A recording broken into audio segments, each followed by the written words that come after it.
Hello there, you're welcome to African News, a broadcast from Canada. My name is Sandra Asante. Headlines: ENF sends message to Tigray youth. Eritreans flee from Bahir city. International organization has awarded an Ethiopian. There's some more stories coming up after the break.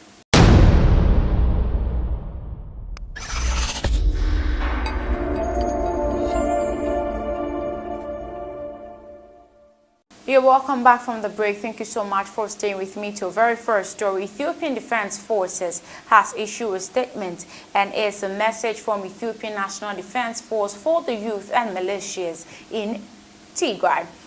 This is the first time Ethiopian Federal Forces are addressing the Tigray youth and militia.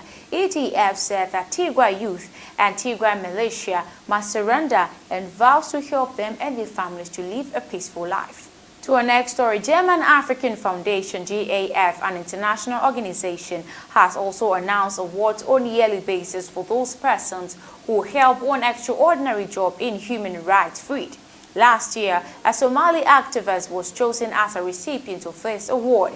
This year, the jury has chosen Daniel Bakali, Ethiopian Rights Commissioner Chief. Germany African Foundation says that Daniel Bakali has done tremendous work ensuring operational and financial autonomy of the Ethiopian Human Rights Commission, and also lauded him for criticizing the Ethiopian government's rule after the killing of an Oromo singer, Hachalo, in July 2020. Daniel tries to raise voice for Oromo prisoners and others. The prisoners went on hunger strike, and Ethiopian Rights Commission convinced them to end the hunger strike. We move to Eritrea, and Eritrean community living in Bahir is packing up and leaving. Members of this community has reportedly left, and they are moving to Addis Ababa because of a belief of impending doom is set to strike the city of Bahir.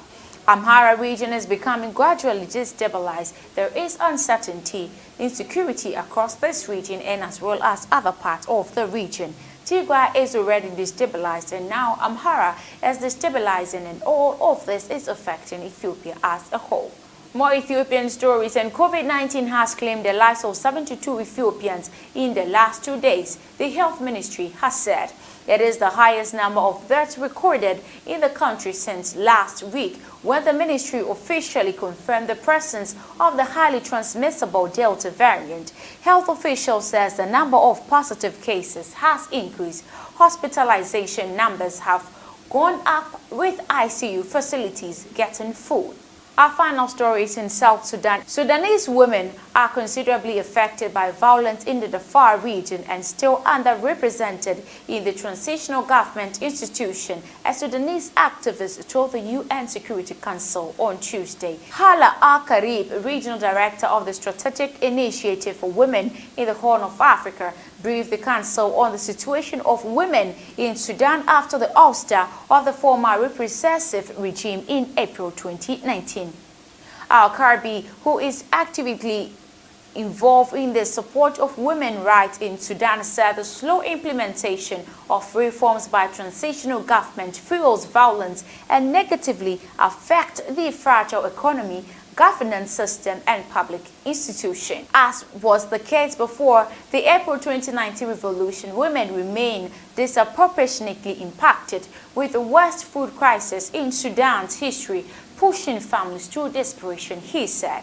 Women in conflict-affected areas including Darfur, Blue Nile, the Numbu Mountains and the Kordofan continue to face rape, displacement and even death. She added as well, despite women leading the revolution, we have been sought out for equally and meaningfully participating in every step of the transition. She stressed on this one.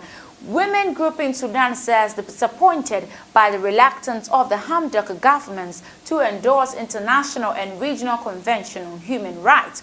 Last April, the government approved the ratification of the UN Convention on the Elimination of All Forms of Discrimination Against Women, but entered reservation to several crucial dispositions. Moreover, the text until now has not been endorsed definitely. Women are also angered by their underrepresentations in the cabinet and public agencies. The Prime Minister says the blame should be directed to the political groups of the Forces of Freedom and Change who nominated the government officials. Mentioning violence incidents of disrespect by armed groups, including in Khartoum, she said such actions are making an inclusive and democratic transformation more difficult. This is where I end today's African News. Thank you so much for watching. My name is Sandra Asante. Enjoy your rest of the day.